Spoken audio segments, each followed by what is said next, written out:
Hi, I'm Jaren Korak, and this is a video for the Armchair Historian.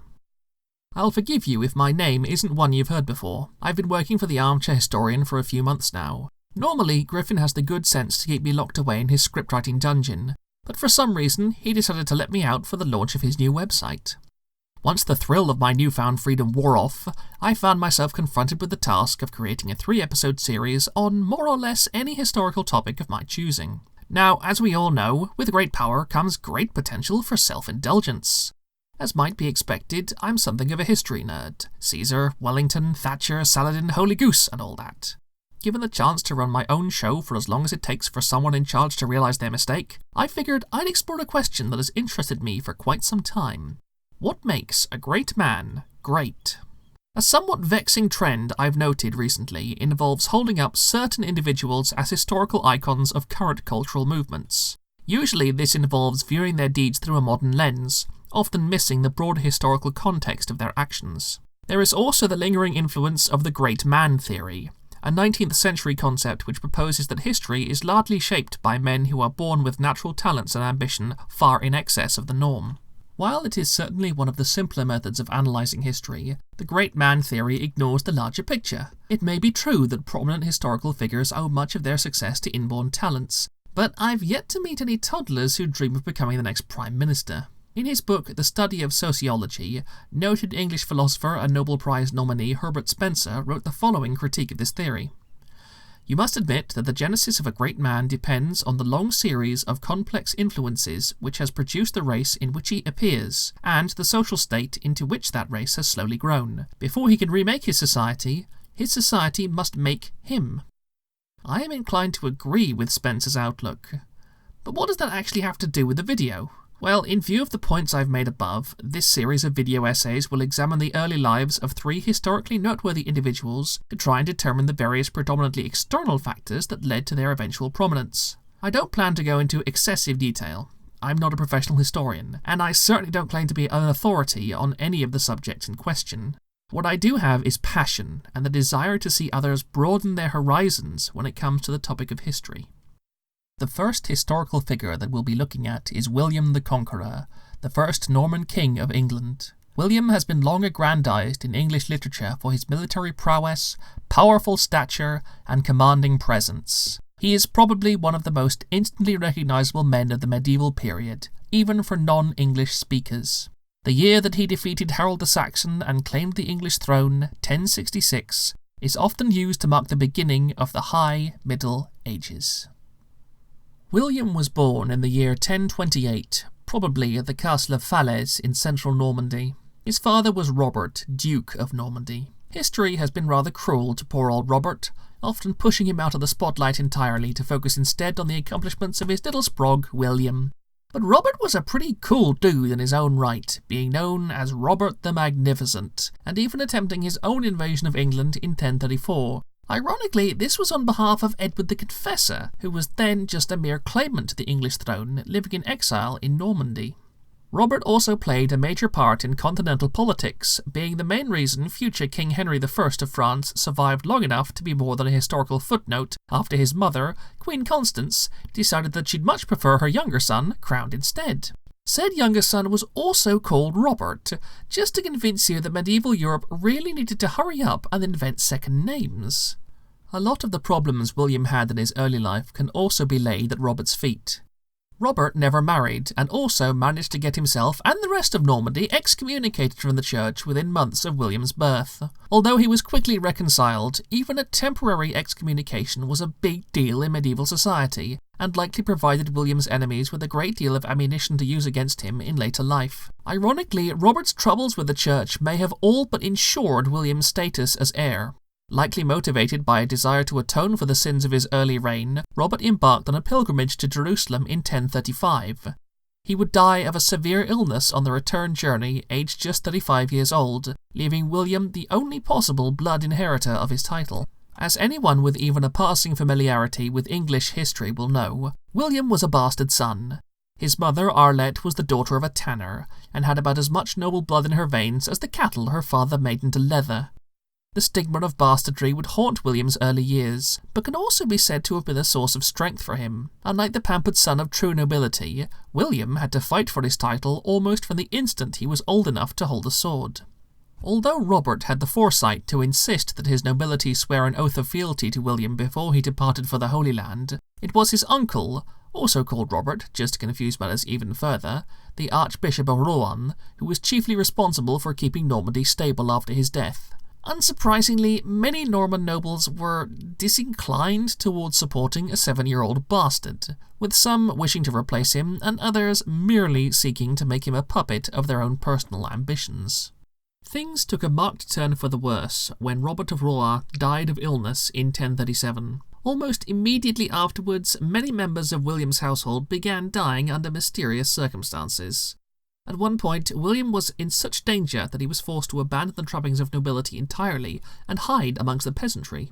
However, William had an unexpected ally throughout all this chaos. Good old Henry I of France.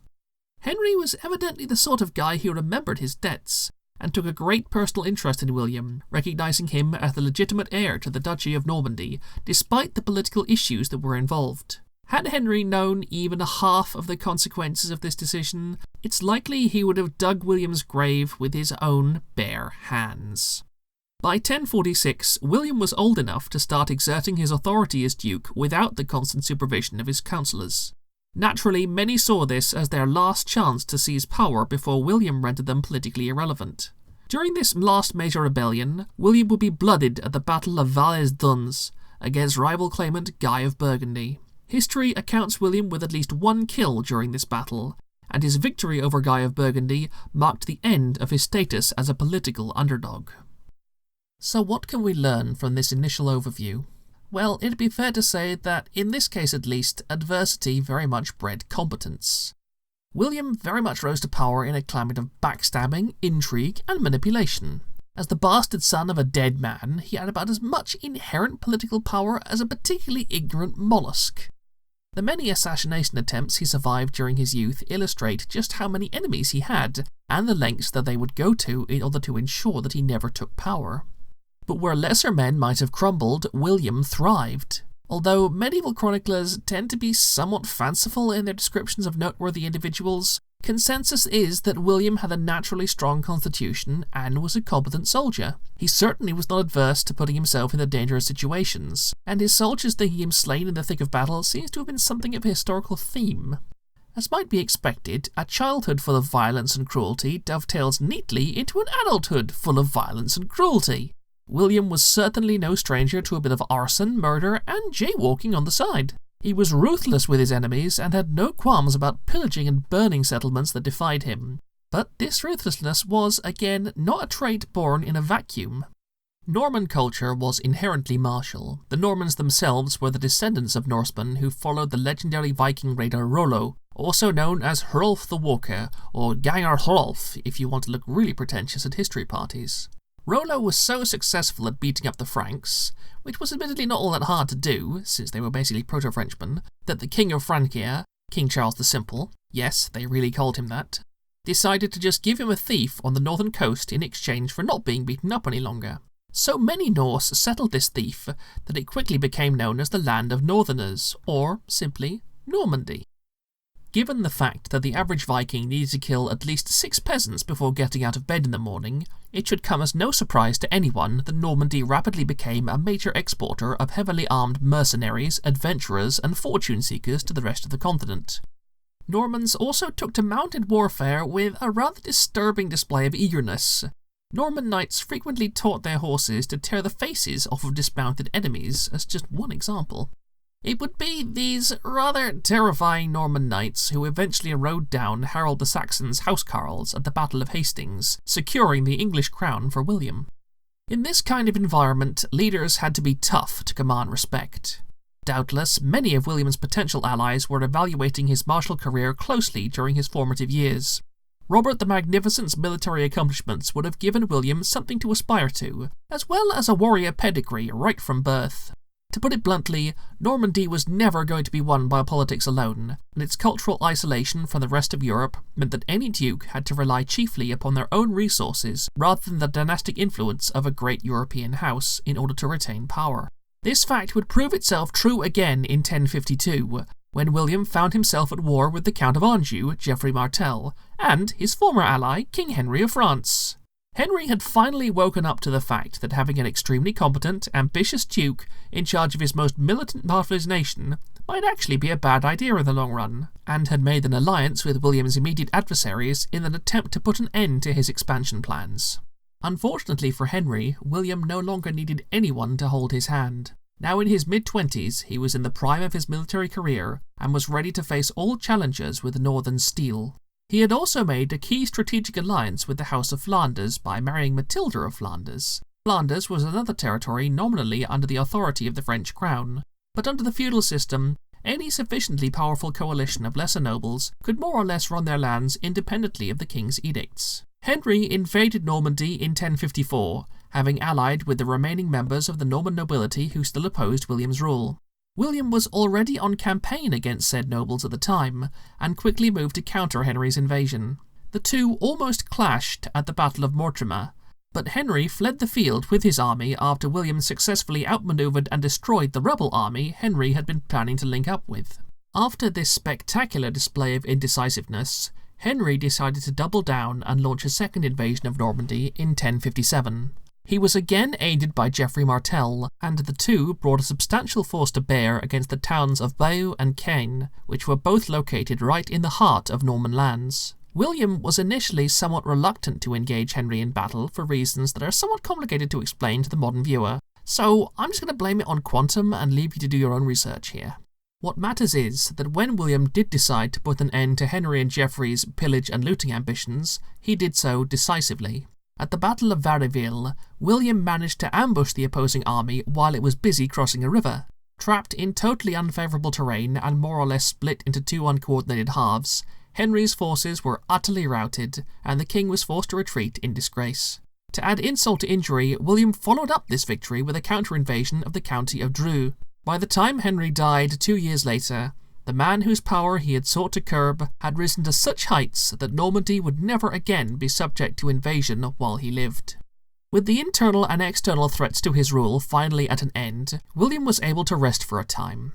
The conquest of England was still several years away, and William was in a prime position to fortify his demesne and prepare for future endeavours. One of the ways he did so was by investing heavily into the church. Contemporary records indicate that William was a much more pious man than his father, giving large donations to the church and, much more importantly, managing not to get himself excommunicated. In fact, although it's much less interesting to talk about than his military conquests, William's relationship with the church is probably one of the most important factors to reflect upon when considering his accomplishments. Without papal support, William's chances of being recognised as legitimate heir to the English throne would have been remote at best. The Pope may even have sided with Harold instead, condemning William and giving all the other lords of Christendom casus belli that oppose him. Speaking of England, let's take a quick look at the circumstances surrounding the eventual Norman invasion. Edward the Confessor was King of England from 1042 to 1066. Those of you who somehow managed to stay awake since the beginning of this video may recall that Robert of Normandy planned an invasion of England on Edward's behalf in 1034. This was because England at the time was under the control of a Danish king, and Edward's campaigns against him relied heavily on Norman backing. Going through the entire chronicle of Edward's rise to power is a video unto itself, but what is important to understand is that Edward and William were distant cousins, giving William a tenuous but legitimate claim to the English throne. There is somewhat shaky evidence that the childless Edward named William as his successor, which may have been sincere or just a political ploy to temporarily appease the powerful Normans, whom he would have recognised as a very real threat to Saxon sovereignty over England. There is also a story that William once rescued Harold when he was shipwrecked off the coast of Normandy, and Harold swore on holy relics to give him the throne of England out of gratitude. If this story is true, it is much more likely that Harold was coerced into this act. Not only is it at odds with his later behaviour, it also conveniently plays to Norman perceptions. In Norman culture, heirs were chosen well in advance of a ruler's death to ensure easy succession.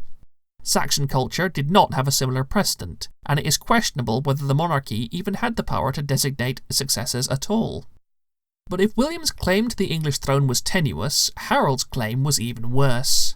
Harold wasn't even of royal blood, and his only real source of legitimacy was Edward's deathbed wish that he be the next Saxon king. Since Harold happened to be the only one present at the time, this story is even less verifiable than the whole shipwrecked Holy Relics tale being spun by his adversary William. In summation, William had an advantage over Harold due to the circumstances of his ascension to the English throne. The precedent for his conquest had been laid decades prior to his birth, and the inherent instability of the Saxon monarchy made England the perfect target for an ambitious man like William. England had been crying out for a stable political dynasty since Roman times, and circumstances had conspired to make William the ideal man for the job. It would be easy at this point to continue the narrative of William's life and conquests up to the Battle of Hastings and beyond. But that was never really the point of this video. What is important is looking at all the various factors that made William who he was, and what he became.